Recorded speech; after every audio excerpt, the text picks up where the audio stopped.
You can't be serious, man. You cannot be serious! Well, Don and Ivan, we've had luminaries and stars and people of interest. Porn stars. What's that, Don? Porn stars. We have had porn stars on. We had male prostitutes. We have had all those people on. We've had. He was here, was he? And Shane. He was, actually. We've had Shane on. Anyhow, there you are. What did I say? This goes off 7 times a day, a broadcast. But anyhow, Ivan and Don and listeners, this is, we feel a bit nervous about it. Well, I am, because I did British history at school. Right, well, good on you. Well, so let me just tell you who we've got, we're about to speak to. He's an Englishman. He was a right-handed batsman for England. He was a medium to fast bowler. He was described as one of the greatest all-rounders of all time by Wisden. If you know who Wisden is, that's a cricket book, an official document on who is good and who's not in cricket. He made his test debut for England in 1977 against Australia. I'm just looking at him. I get any of this wrong. We get most of these things wrong. He was knighted, Don. In 2007, he was knighted, made a sir. Really? Sir, yeah, really.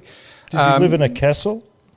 Wisden, the cricket aficionado, or the book said this about him. I won't mention his name. This man's calmness and wit and sagacity, Don, which I think means intelligence, as a TV commentator is unsurpassed. But I haven't told you the best yet, he is a lord. He is a lord. He's in the, I don't know what that means, he's in the House of Commons the upper house. Upper house. He's a lord, and he probably won't do this in a minute if I stop speaking shit about this, but he is a lord, and in 1995, he took some elephants over the mountains at Nepal. He's a great benefactor and a great donator of money to charities. He's a star. I'd like to say he's a friend. He is a friend of mine. I've been with him on several occasions. And he is Sir Lord Viscount. Hang on. So, what? No, you can't have all of those. Yeah, he's a marquis. He's everything. He is Ian Terence Botham. Sir. OBE. Sir Ian Terence Botham, OBE, and he's a Lord Botham. And I don't know if his wife, Baroness Catherine, what's her name? Lady. Be lady. Baroness Catherine's out here, or Lady Catherine's out here, but we'll ask him. Ian, and he's got his manager here. He's just wincing at this. He's about to actually withdraw his. The microphone's going out the window. Yeah. And welcome, Ian. Thank you very much for doing this. No, pleasure. Now, I have known you. I spent a New Year's Eve with you 20 years ago, I think, in a premier, because I think Shane Warne introduced me to you, or I'm not sure how you came. We played golf, I think, at Capitol with Warney. Yes, that's right. And then you sort of had a role in a rose bush. Cactus bush. I was drinking in those days, and I became absolutely fly-blown, and I was so drunk I fell into a cactus bush and didn't realise I had pricks sticking out of me. And anyhow, and it was the hottest day recorded in Melbourne history. It was 48 degrees, or it was 46 degrees that night, I think, where we were down in Brighton. So we ended up having a swim, I think. A swim. We had more than a swim. So anyhow, Ian, I know you're out here, of course, following your vocation, which is commentating on cricket. And it would be remiss if we didn't ask you to start. What in the hell's going on with your former side that you made famous? You told me a very interesting stat that they hadn't won a test in Australia for 150 years or something. It's not quite 150 years, but it so seems welcome like anyhow. It seems like it. What went wrong? A lot of things went wrong. Selection, winning the toss, wrong decisions, wrong team. Apart from that, they were pretty good. So, do they get wary, or do you get criticised for criticising, or is they realise that that's your role? Yeah, well, I don't really care, to be honest. No, that's good. Because my job is to call it as I see it, and I'm very much involved with cricket in the UK. I'm chairman of Durham County Cricket Club, and so I'm pretty active. So I've got Ben Stokes and Mark Wood, who performed. Mark was brilliant, I thought, Woody, in the Test series. He was one of the shining lights of the England team. There weren't many. Now, I'm just looking at the what we call the cadence bars here. If you could just pull the microphone a little, we wouldn't want our 7 millionth downloaded just not to hear the great Lord Botham speaking. Any further? That's it. That's fantastic. Good. So go ahead. Yep. So go ahead. So Woody, I thought, was a shining light in the England side. I thought his stamina. He was left out in Adelaide where he should have played. But to be honest with you, it was very disappointing. I thought a lot of it was gutless. And gutless from what point of view? No strength, no presence. Not actually at any stage making Australia sit back and think, oh, hang on a minute, we've got a game on here. England were weak. They were weak. Just passive, not being mischievous and not being gamesmanship. Are you saying that they should? There was nothing there. Like you used to do, and Lily used to do, Shane used to do. But I think that's out of pride, isn't it? You do that because you want to be the best and you want to beat the best. And it's Australia deserved better because we did not put any fight up at all. We capitulated and. Embarrassing. It was embarrassing. So if you mix with the players and the coach and everything, which you wouldn't, they know that you've said this about them. I've told them. And that is received as it should be? Or do they say, do they get a bit, do they get pissed off or not? I don't think so. No. I don't think there are any grounds to be pissed off. To be honest with you, what happens on the field, that's where you do the talking. And there was none. There was nothing there. From the moment we won the toss in Brisbane, you had overcast conditions, a green wicket, and we decided tactically it'd be a good idea to leave the two bowlers with 1,156 wickets between them sitting in the grandstand and carrying the drinks. And we decided not only was that a mistake, the second mistake, biggest one, was we decided to bat when we should have put the Australians in and bowled, had first go at them. And for someone like Stuart Broad, David Warner for the last 2 months would have been waking up in a cold sweat seeing Stuart Broad come round the wicket at him as he did and gave him another pair in the last test. He's had 2 pairs in his career and both have been inflicted on him by Stuart Broad. But we leave him in the grandstand. So you're saying this is a monumental failure. I'm not putting words in your mouth. No. With selection, with the culture of what's going on in English Test cricket, and are you saying that there has to be a change? And I know what you said to me. No, I'm very reticent to use private conversations in a public forum, but. Do you think they will make some changes? A lot. Do you think they will? From the very top all the way down. What about the coach? From the very top all the way down. Can I mention who you said you thought might be asked or not? No, go for it. Did you think Ricky Ponting might be asked? Or has that already been publicised? Well, I put it out in the press. Oh, you did? I'm sorry. When I say I put it out in the press, I just let it slip that I just said I wonder if Ricky Ponting would want to do this job. I see. So, and do you have some insight in nibbles? Do you have some inside information? No, have you spoken to Ricky, who's a great golfer, incidentally? Yeah. No, Ricky's not going to do that. I wouldn't do it. Why would you want to do that? He's well, it's a good test. It can only go up. But I think he's got his commitments with the IPL and everything else, and Channel 7, where I've worked with him all summer. So, no, I don't see Ricky. Why don't you have a role in it, whether you're the coach or an advisor or a man who stands at the door and shouts at people? What? I don't have the patience to do that. No, I would be pulling hair out. Maybe it needs someone who doesn't have the patience. Maybe, yeah. Look, maybe somewhere along the line I can help and get involved. I'd be quite happy to do that. But do you think it comes back to a coach? Isn't it the players? Exactly, Don. Exactly. And also, the thing, I watched England. You said about presence. I watched them when Australia went over there.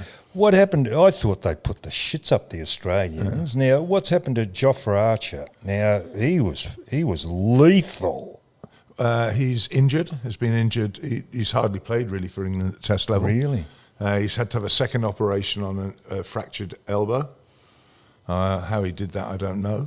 But he needs a second operation, which he's just had apparently.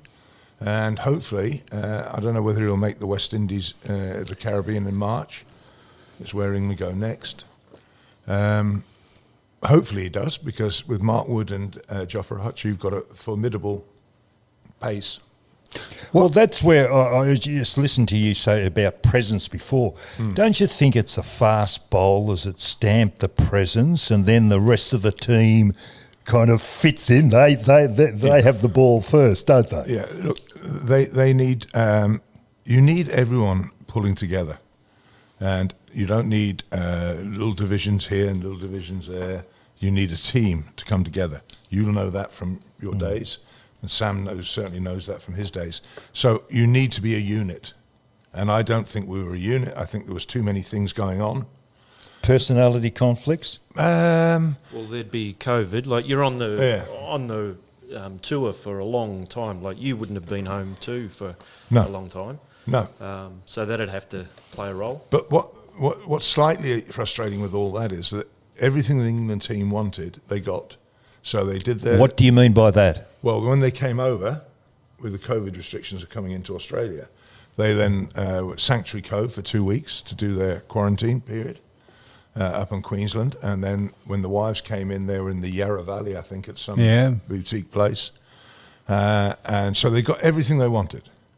But then came out, and I thought it was, I've got to be honest with you, it was embarrassing to watch. And it's very difficult to call on the television. Because what I really wanted to say, I couldn't say. Because I would have been banned for the life. So they came out for a holiday, in other words. Do you know what? I really don't know what they came for. I really don't. Because there's some of those guys I don't think were that desperate to play, if they wanted to play at all. But I seriously got the impression some guys would rather be in home. But Ian, there's an old saying: never blame the blokes who work for you, blame the blokes who employ you in the first place. It comes from the top office, doesn't it? Absolutely. And if you stand for that sort of mediocrity, if you stand for that, then it just, you got no chance if it, because you got to speak to the lowest common denominator, and if he doesn't get the message from the top, and it needs someone like you, someone who will actually call it as it is. I no one ever put the fear of God into you, but who got your attention when you played and you thought, oh, shit, this is going to be a good usually day? My captain. Usually the skipper, the captain of the side. When I first started, it was Brian Close, who was very famous for being tough, hard. Was he? Yeah. And he was. He was a seriously tough man. And he was, Viv Richards and I made our first class game debuts together. In the mid-70s? Yeah, 74. Yeah. And Brian was the captain. And Viv and I, if Viv was sat here now, he would tell you exactly what I'm going to say now, and that is he kept our feet firmly on the ground, because the two of us came out the blocks flying, and it would have been very easy to have gone in the wrong direction. But he was very much the guardian angel and the captain. And hang on, you said Viv Richards. What are you playing, county cricket? Yeah. Oh, okay. Yeah, playing for Somerset. We both played for Somerset for 15 years together. Right. 12 years, 15 years. Now, someone said to me, I don't know if this is a rumour or not, did you share a share house with Viv Richards? Yeah, we had a great time until the wives put a stop to it. How would that be? So when I said no one put the fear of God in you, as a player, when you came out and played Australia, was that was the Thompson Lilly era? Yeah, please, if I can remember that. Yeah, Dennis. Who did put the fear of God? Not put the fear of God. Who got your attention? Because you're saying Don said the fast bowlers are the people who set the tone. Absolutely. If they can whistle a few around the chops and that and make you stand up and attend. Who got your attention? Well, if you actually think back to the West Indies of the late 70s and early 80s, most of them. Yep. Got me.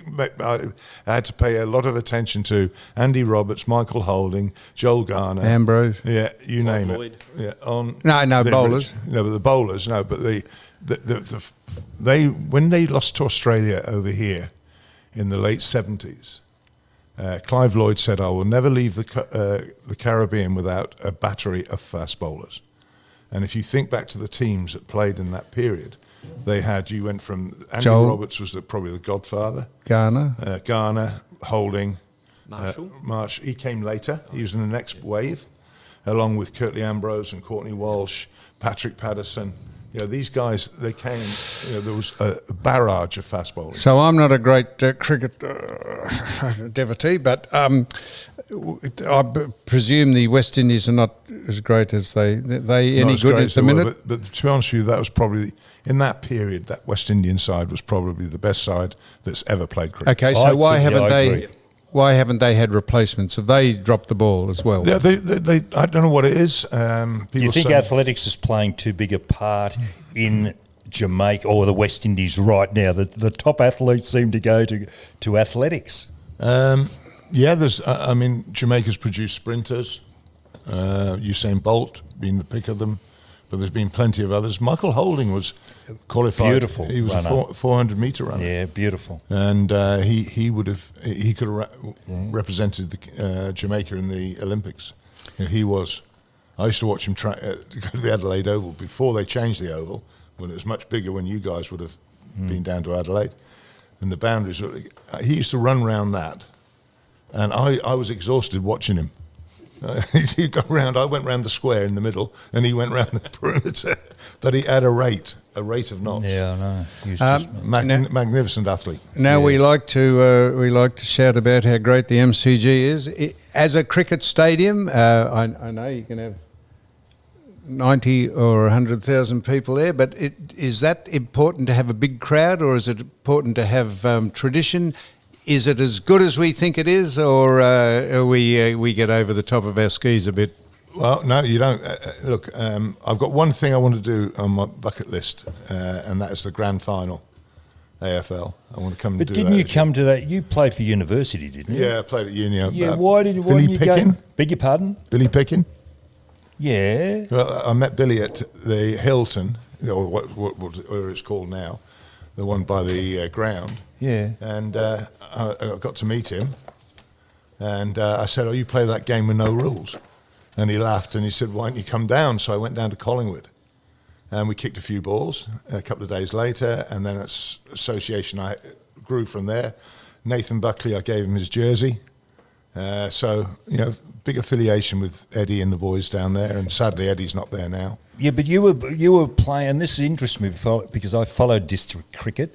Why did you come to Melbourne, and why did you play for university? I came over on the Scottish nearest I've got to further education, I can assure you. But I actually, when I came over, I came on a scholarship. It was Whitbread, the brewery, who sponsored. So there's myself and Graham Stevenson, who sadly is no longer with us. We're in Melbourne, and the other two boys were Mike Gatting and Bill Athin. They were in Sydney. So the four of us were sent over, and I played for uni. It was the wettest summer on record in Melbourne. I played 4 days cricket. The whole season? The boys used to pick me up in the car, and we'd go down to Sorrento, Lorne, or wherever down the coast. And the boys said, "Come on, we'll do a bit of surfing." So, what's surfing?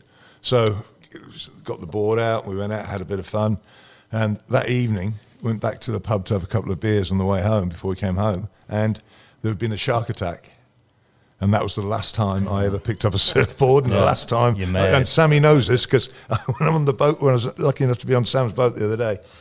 He got in for a swim, not a we couldn't get him in. I wouldn't go in either.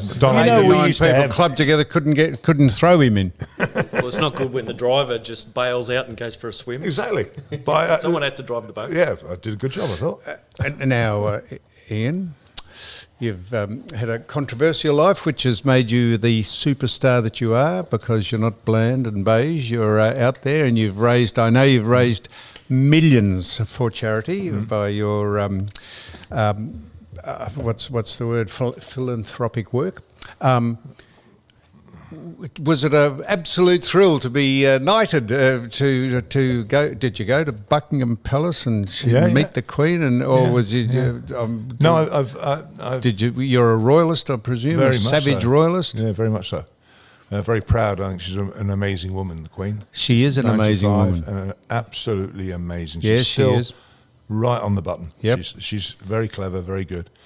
And So she you got doesn't the deserve- letter, and they said we're going to bestow the honour on you. And But the hardest part of that was that the letter comes through your letterbox, right, and you've got the seal.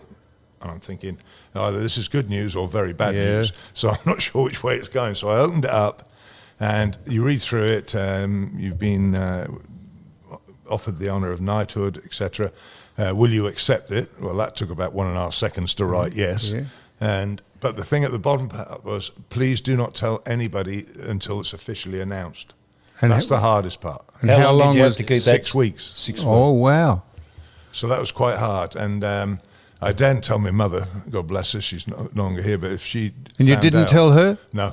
It'd be the last, but everything in the whole world would have known within about 24 hours. So, the only people that knew were my 2 eldest children and my wife.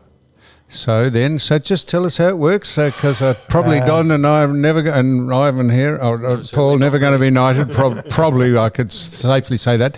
So then you get the date, and you dress up, and you put the not the monkey suit, the penguin suit on, I could have very much. Who got knighted with you? There was only 2 of us, and luckily I was the second one. So the first one was the Queen's private secretary who was retiring. I So he see. got knighted, and so that was a help because I could watch what he did to get himself through it. Because it's quite interesting. You walk in, and you walk along, and you get to this. If you can imagine this table, and the Queen's sat there in the middle. You come in at this edge, and you turn, bow, walk to the middle, turn, bow, and then you're called forward. So that's 14 years ago, and she would have been whatever. She'd be 80 something. Yep. And she was nice and lucid and spoke Fantastic. to you. Unbelievable. Yep. And spoke to every single person. There was 99 people that were honoured that morning, and she stood there and spoke to every No, single that's one. what I said. Not 99 people were given knighthood. No, 2 knights, and then there's yes. OBs. Yes, MBs, yes. CBs. So what are your duties as is it a lord or? Now, the lordship came afterwards. That gives me the right to vote in the House of Lords, and It's fantastic. it's is. So just do history. you actually go and sit? Yeah. Really? Do you? I haven't gone down recently because of COVID, because no one's gone down recently. When I actually did my oath, usually there's 400 people in the chamber. There was 12. And so it's all geared up with the microphones. So it was really off-putting because, as I said it here, it echoed there, echoed here, echoed there, all the way around. So that was a little nervy. But no, I went down. That's extraordinary. Yeah, it's lovely. So if you've you're got over a- over there, I'd love to take you some. You can come and see it. You'd Oh, love I it. would. Wow. Mick Jagger's been knighted, hasn't he? Yeah. And Elton John. And Elton, And do you ever get together with any of the celebrities, or is it a little clique, or you have a dinner every now and again, or not? No. We're all in different parts of the world most of the time. Yeah. But no, I know Mick, know him pretty well, and I certainly know Elton. And Elton actually, in 86-7, he actually arranged his tour to coincide with where we played. Oh, really? He's So a he very was- keen yeah. cricket follower. Yeah, and he was he loves all sport, in fairness. But no, so he had. I remember when we won the Ashes at Melbourne after the 3rd Test.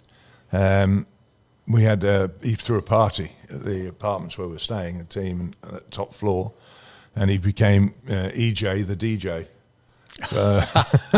Most expensive DJ DJ in the world. yeah.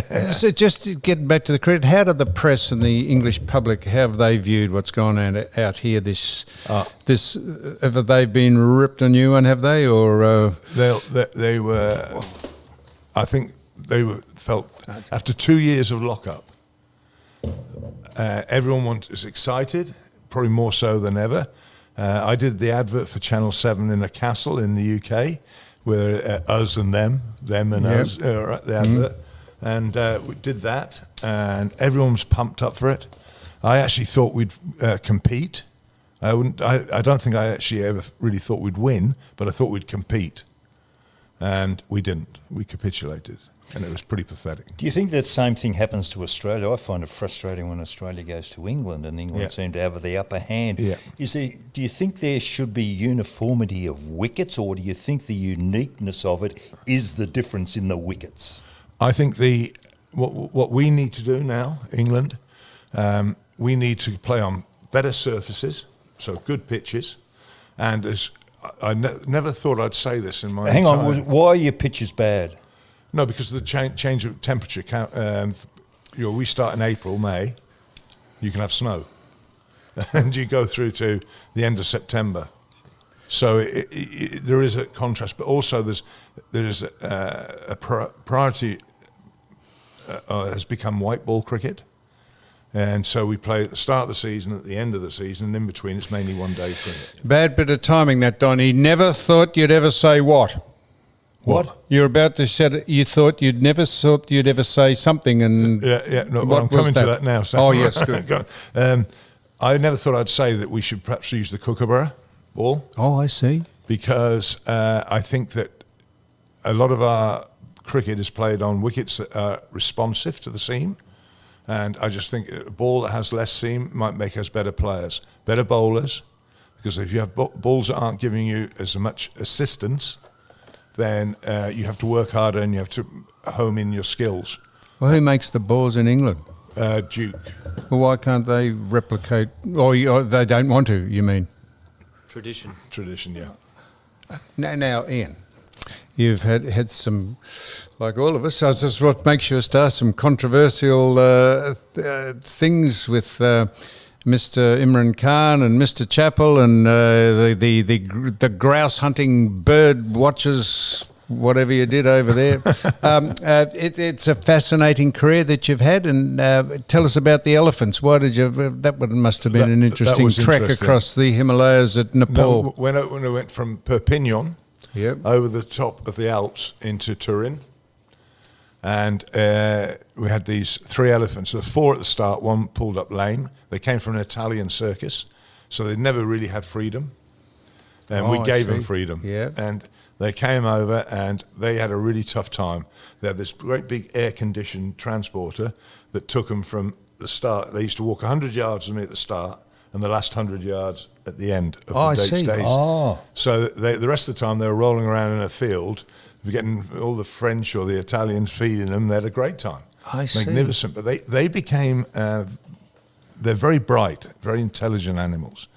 And to the extent where I was actually pushing Becky, who was then my youngest daughter, she would have been about 18 months, 2 years old, and I was pushing her in the chair, pram. And when you got over the Rhine River, you actually had, there's like a guttering, and it got caught up and flipped her out of the buggy. The elephant stopped. They were right behind me, stopped and picked her up. Joking. Picked her up and put her... Is that right? Put her onto the back of their neck there. Good God. Which she did every morning. So they just stopped and picked her up and put her on the head of the... And you did that for what charity? Leukemia. Leukemia and lymphoma, yeah. Yeah, I've read just how, I know you'll be modest or embarrassed enough to, but I've read how much you've raised. It's a fantastic thing, isn't it? That it's great. You give something back. Exactly. That's exactly what it is. And the public have been great with me. They supported me through thick and thin. And to do something like that, we ended up doing 19 walks, so around 10,500 miles in total, at a fair old rate, about 4.8 miles an hour. You're paying for it now, though. Yeah. Yes. Well, tell us what's going on, because you're not walking properly. No, the left knee's completely... So that'll be replaced? Yeah. Right knee all right? Right knee, touch wood, is all right. What about the hips? Hips, brand new. What do you mean brand new? I had them put in... I had 22 months on crutches. You're joking. So I think about it now and I think, how do you get through that? But and that's all through walking? I think so, yeah. It might have been a bit of cricket, but I think it's the walking, because you're also walking on the Canberra road. So you're never actually on flat level ground. So hence the hips.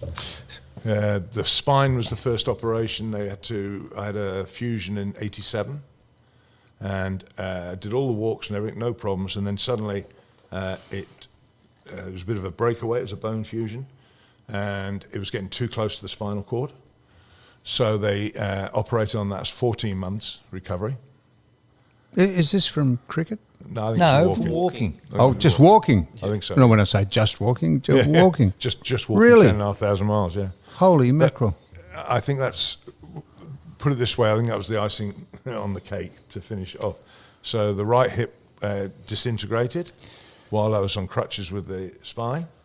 So that is probably the most painful time I've had. So they did the right hip. They took that out, and as I left the hospital, I'm walking out the hospital, and the nurses are there. I said, "Thanks, girls, wonderful." They said, "Oh," he said, "we'll be seeing you soon." I said, "What?" He said, "You haven't seen your left hip, have you?" And bloody right, so 4 months later, that came out. Wow. Where did you get that done? In home, near home, yeah. Now, while Yeah, we've so- been speaking, a very dapper-looking gentleman has just walked into the room here. Is he your golf partner? He's my golf Vis-a-vis- partner today, my wonderful off-spinning mate, who we toured in '86-7. He was there when Elton was jamming away, John Embry. So I stayed with the Embrys last night and did my usual trick and went to sleep on the settee. But John, you're not. John hasn't got a microphone, unfortunately. But you're not domiciled in Australia, are you? No, but I spent about 3 months a year in Australia. This is very bad radio. This isn't it? especially talking to someone well, without a mic. I can tell you, he spends 3 months of the year. His wife comes from here, Melbourne, I see. Susie, and John's over here for probably 3 months a year, pretty much as I am nowadays. So Come on, John. Slide the chair over. I just want to. Ian, can I talk to you as an athlete? Yeah. I watched you. Correct me if I'm wrong. I think you're an inherently strong person. You have just an inherent physical strength. Am I right in that assessment? as my physio would tell you, he always said that he doesn't do pain. And the only time I've ever really felt sorry for myself or painful was that 22 months on crutches.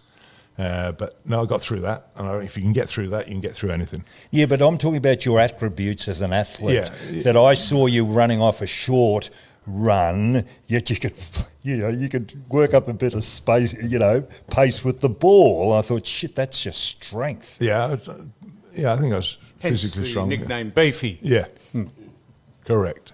So what about you? So what do you? You're an all-rounder. What did you consider you better at, bowling or batting? Well, the important thing was I had to be doing something because, as Embers would tell you, I was a pain when there was nothing going on in the dressing room. So I'd cut the ends of socks off.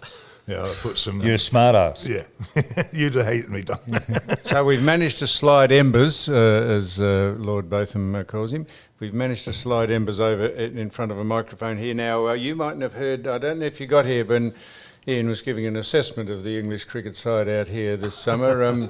Would you concur and would you be just as strong in your opinions and wouldn't mind them broadcast back home? If you could speak into that, please. John Embry. Hugely disappointing. Come in here, please, mate. We want people to hear Well, you. why don't you move your Well, microphone? The thing won't go any further. Hugely disappointing. I was down at Meetung doing some fishing down there with a friend of mine, doctor friend of mine, and test match was on. And I came back midway through the test match.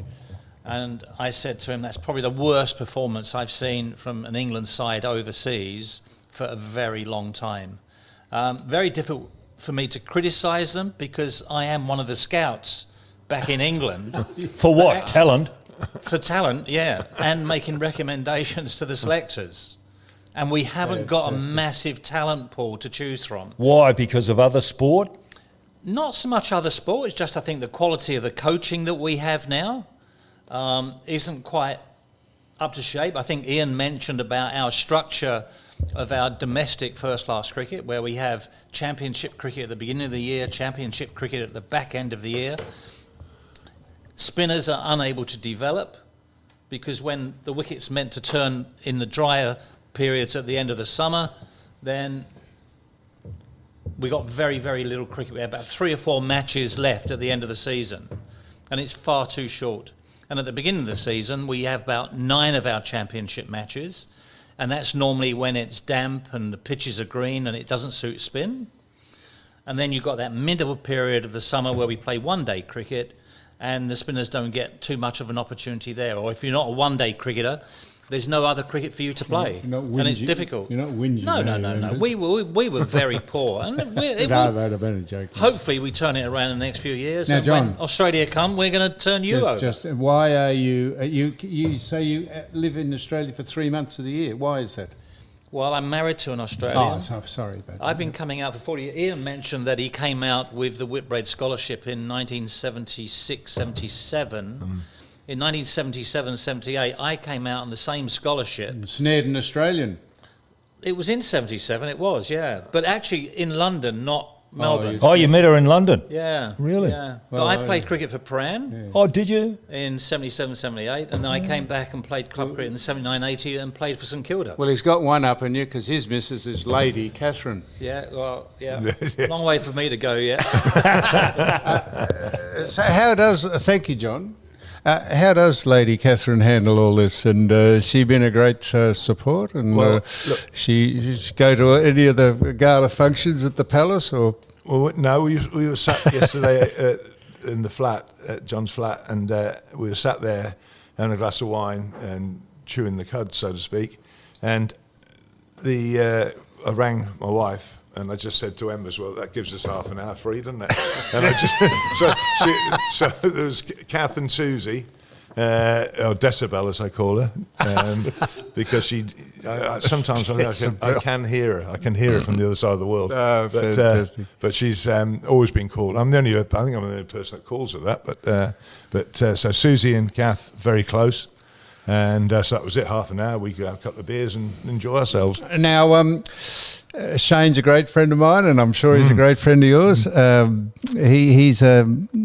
I keep saying if cricket was a world-class sport, he'd be the biggest pop star in the world. He's incorrigible, Shane, and made his whole career out of that ball to gatting. Yeah, the ball of the century, wasn't it? It was. But you know, look, Warnie and I never played against each other. We Didn't missed you? by about a month. I see. And I was over here, and he just came on the sign, and we both with Nike, and I'm still with Nike. I don't think Warnie is now, and we did this advert, the mystery ball, and we shot it at the SCG, and that's when I first met him and spent some time with him. And then the two of us have played golf all around the world now. He's a good mate, a really good mate, and just a pleasure to be with, because unless people know him and understand him, they won't get it. And I get it I know exactly what Warnie's about, and I tell you what, he's a good man. He's a good man. Now, you don't think not groundswell of us to what's the country what's the country that's just gone independent from left the India? No, who's India's got its independence, isn't it? No, who just Barbados? No, just recently. Oh, that's right. Yeah, Yeah, Barbados. Yeah. they've left the Commonwealth. What about us? You think you'd advise us to stay on? And Hang on, if I were you. you'd stay on, would you? Yeah, Yeah. Don't worry about being Part of the thing else, I don't need more hassle travelling here. Nah, that's true. So it's been tough recently, but we've all done it tough, and it's been hard. You haven't had times. COVID? You have had Twice. COVID. You've had it twice. Well, I had it in 2020. Holy mackerel! General, and then I got it here a week ago. I didn't do the Sydney game. We get tested every couple of days on Channel 7, and it came up positive, and I thought, well, that's weird, because I've had it, and I've had all the injections. Meant to be the greatest immunity of all time, having it once. So I looked at it, so I tested it again the following day. I went to get PCR done in Heidelberg. Yeah. I went there, which I think is what the boys in the AFL used all year for testing. Went there, shut down for the week. We're having a week off. Oh, thank you very much. So, and then found another place in South Melbourne, Johnson Street. We went there, and got tested. Luckily for me, Rod, who you mentioned earlier, he had to go up to Sydney, so I got the flat. And so I had the flat with the balcony overlooking the beach, and I tested every day. And on the 6th day, when I got my PCR result, it said, you're positive. The next morning, I got a text saying, oh, you're free to go now. 7 days are done. Shambles. But to be honest with you, mate, I had no symptoms. I had nothing. Nothing at all. So which is half the world, half the country. This country claims that they say they test positive for COVID, but it's probably, for most cases, nothing more than a cold. Exactly. Well, it's easy to say that, but I gee think that's whiz, the way we it's get gone. some information. That's the way it's gone in the UK now. They've a week ago we had 200,000 cases. Each day it's come down, and deaths have come down, and it's basically like a cold. If you get any symptoms at all, because it's much weaker than, like a lot of these things, when they mutate, they tend to get weaker. And that's the case with the Omicron. So don't talk about this if you don't want to. But why would we have a difference of opinion with Ian Chappell? Where does that go back to, and why? Look, do you know what? I know you're probably sick of answering all those questions. To be honest with you, look, it just comes up when you read about you. It comes up about that, and I have no the problems. Bird Society, out of Royal Society of Protection of Birds, you had to run in with them. I've taken that lot on all the time. Yeah, don't worry about that. Because you shoot grouse, do you, or something? Shoot grouse, pheasant, partridge. Yeah. So they jump up and down and say, "Why are you doing that?" Not really. I think it's actually a class thing.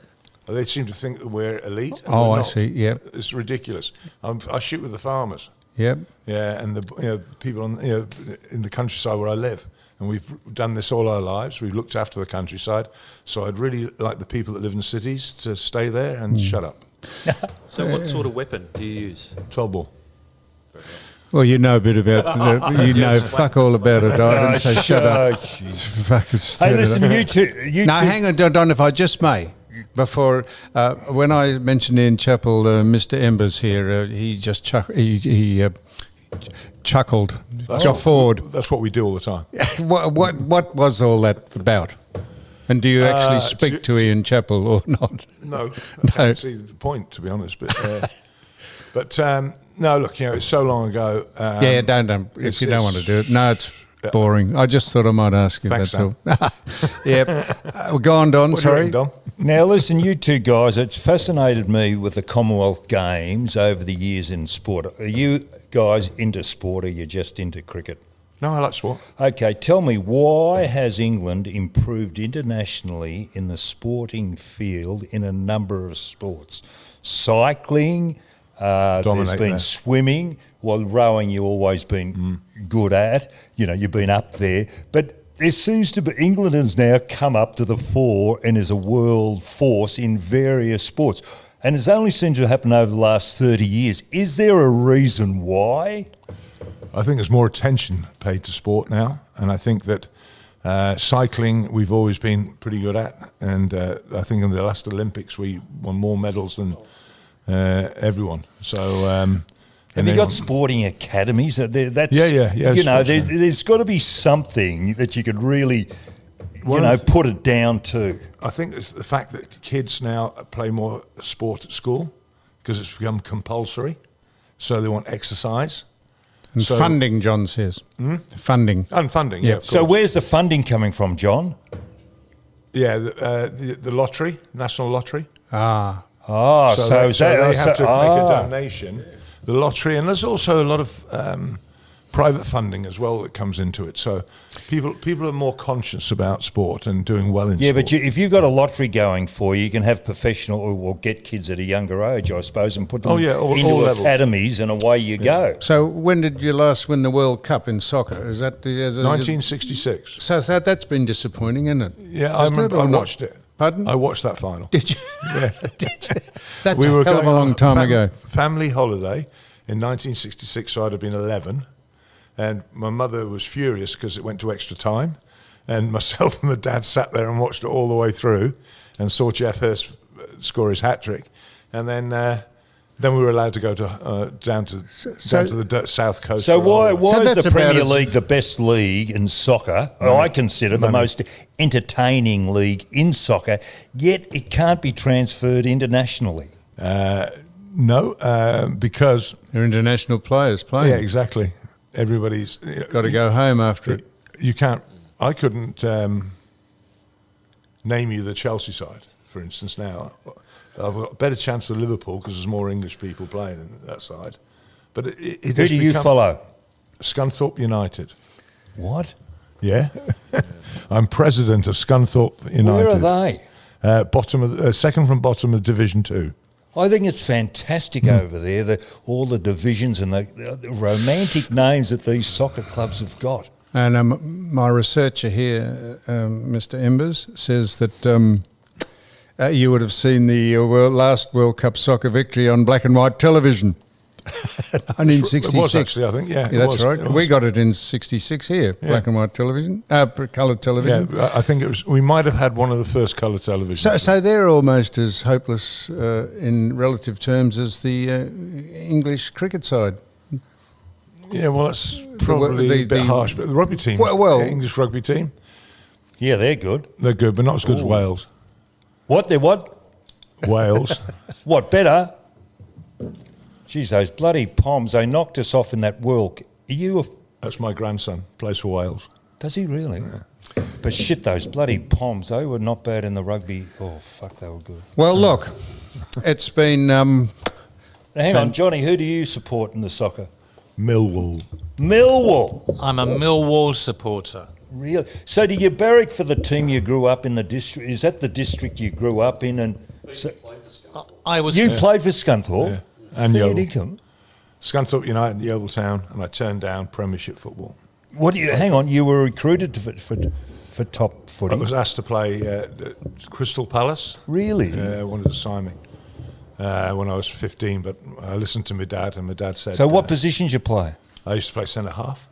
Really, up forward. Now, Centre-half. And John, you played soccer? I did, but more social soccer for a pub team. On a Sunday morning, it was more hit and kick rather than kicking the ball. I think it's just fascinating. I think it's fascinating. We used to wait for the final whistle and they'd tip into the pub at Sunday lunchtime. Great. well, Don, I don't know if he's exhausted. Ivan's only question Ivan asked was what bore was his shotgun or what. So that's a tremendous piece of information. That. So, Don, is there anything else you'd like to ask Lord? No, I could talk to them about other things, but I don't want to. You what? Well, anyway, keep going. Well, in that case, thank you so much for coming in. Thank you, Mr. Botham and John. Blimey, I know thank you for being. Call me Mr. Botham. That is a worry. Thank you very much for coming in, and maybe we'll see you at the end of the week, and we'll have a crack at the boat again. Yeah, you're going to take the booger sugar with you, no, Ian? John's always on about the drugs. Oh, so it's he thinks it's and the more he keeps saying it, the more people will believe that people get on the boat and that we don't do any of that. I don't drink, and I don't do it, and Ian. Why am I even commenting on this? We sat up the front, the two of us. Sam went for a dive and a swim, and I sort of took the boat. We went along the coast a bit. And, He did too, yes, steered it up Oh, there. you let someone else steer. You won't ever let anyone else near the wheel. Well, anyone who's not competent, Don, no, that'd be foolhardy to do that. Hey, thanks very much, mate. Pleasure, mate. And, always a pleasure. Now we got to this is how we end. I've just got to lean over here and do this, and this is.